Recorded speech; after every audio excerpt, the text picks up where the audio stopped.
Please. Iemand tegen. Alexis Janey voor de Galgalim, Necoseb de Refudé, met Antwerpen, Zekbeherikin, wieder auch een paydag. In the presentation today, I will talk about gibberish. I will examine its role in our daily life and in art. Then I will ask, what is the relationship between gibberish in art and gibberish in life? And what can academia, what can gibberish offer to artistic research?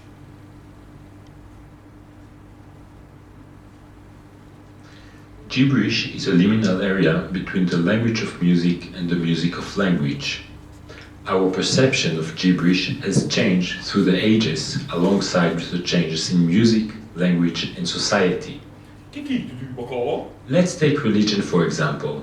In Christianity, back in the 15th century, gibberish was perceived as an evil magic spell, a satanic language. Is part of the witch hunt. People risk to be burned only because they spoke in gibberish. Nowadays, we encounter gibberish inside many charismatic churches, a phenomenon that we call glossolalia, or speaking in tongues. Led and encouraged by the priest or pastor,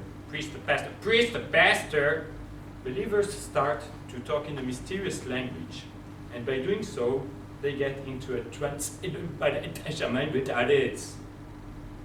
What we call gibberish is perceived by the believers as a holy language coming to them straight from heaven.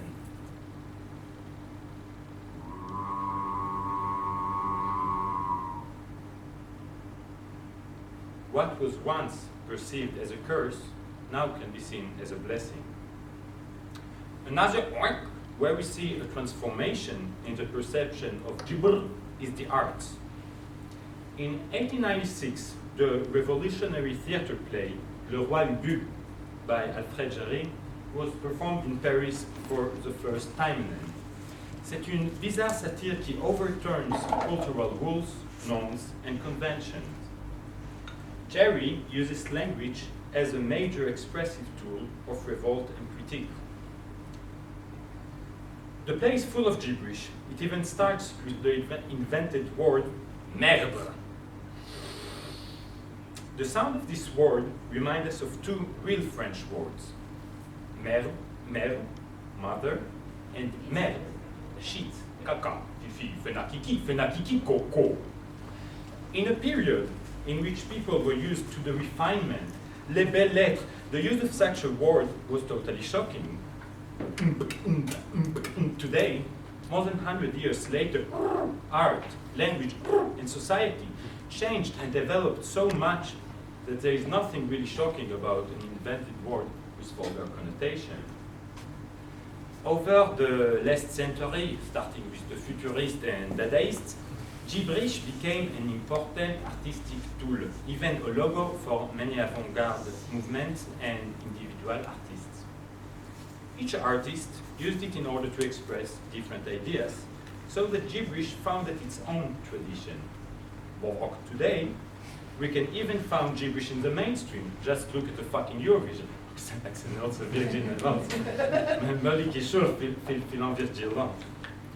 As gibberish was accepted into the mainstream, it was transformed from a tool of revolt into a legitimate medium of expression.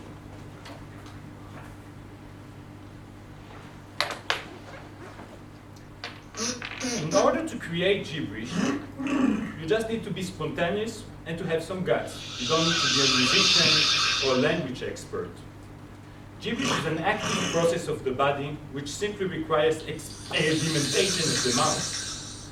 Since it has no rules, no logic, grammar, students, teachers, or institutions, I believe that in order to achieve real understanding of gibberish, like any other language, one needs to talk it rather than to talk about it. Now, many people have problems with gibberish. Why is that? Is it the liminality that makes us feel uncomfortable?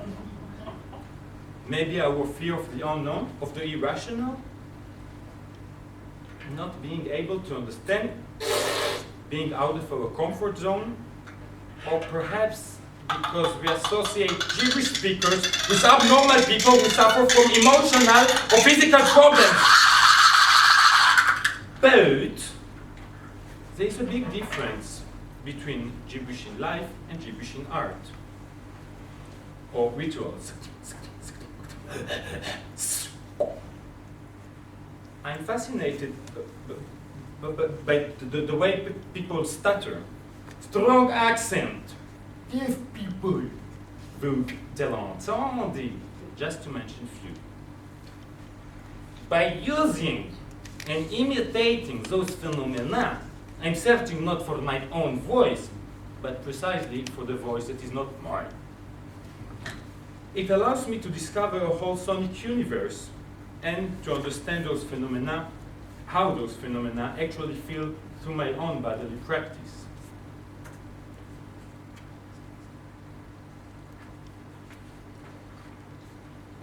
Performing gibberish helps to emphasize with people for whom language and communication creates real obstacles in their life. Don't we notice? Artists, on the other hand, love to work with all kinds of problems and problematics. What society sees as a problem, artists see as a great source of inspiration. The work of art, however, creates a special temporal frame, separating art from daily life. Once it's done, the artist can go back to his life. He doesn't actually need to live with those problems of articulation. Imitation and limitation as a way of recreating language is crucial in gibberish making. Look at this video.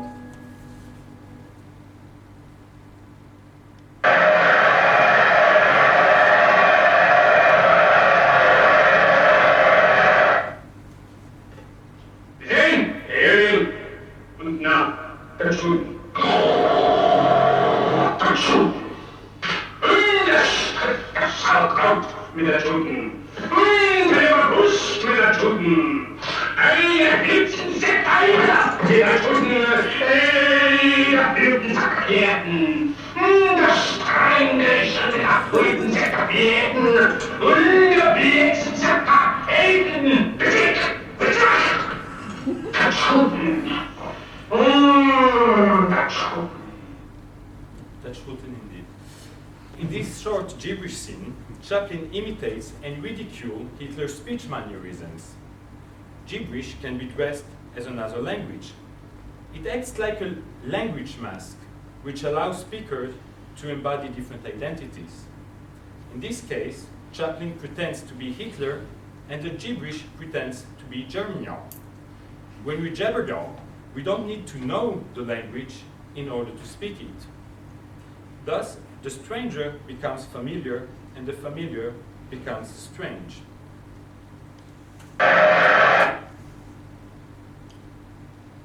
Inevitably, the use of gibberish also reveals how Chaplin hears German. If Chaplin were to use real German, listeners would also pay attention to the semantic meaning, making it much harder to focus on the performativity and musicality of the language. In fact, researchers already proved that as recipients, we pay more attention to how we talk than what we actually say.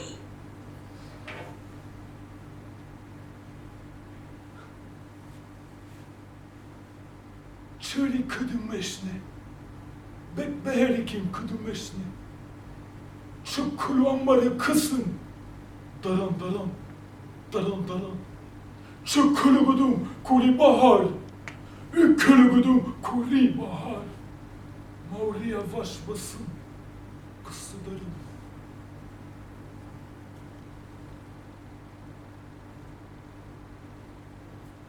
By eliminating the semantic meanings of language, we are able to appreciate many of its other aspects.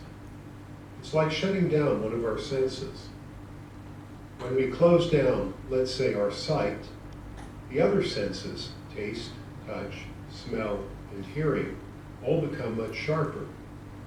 Or in music, if we take out musical elements such as harmony or melody, we can discover new forms of what music can be. Gibberish as musical speech is a great example. If we perceive speech as music, the same vocal expression can be understood equally as language, Gibberish, Music or noise. If, as Goethe stated, music begins where words end, gibberish serves as a bridge over the liminal space, a space where the dichotomy between music and language breaks down. Now that I have employed academic categories to analyze gibberish, I will conclude by asking, how can gibberish contribute to artistic research? At first sight, gibberish is perhaps the most non-academic or even anti-academic subject. Research is based on logic and meaning, and academic language is seen as the highest, most correct form of language. Academic research gives answers, provides context, points out nuances, creates order, gives its subjects a history. Academic work seeks to be coherent and consistent to maintain a single scholarly voice. Gibberish, on the other hand, is associated with nonsense and imagination and mistakes.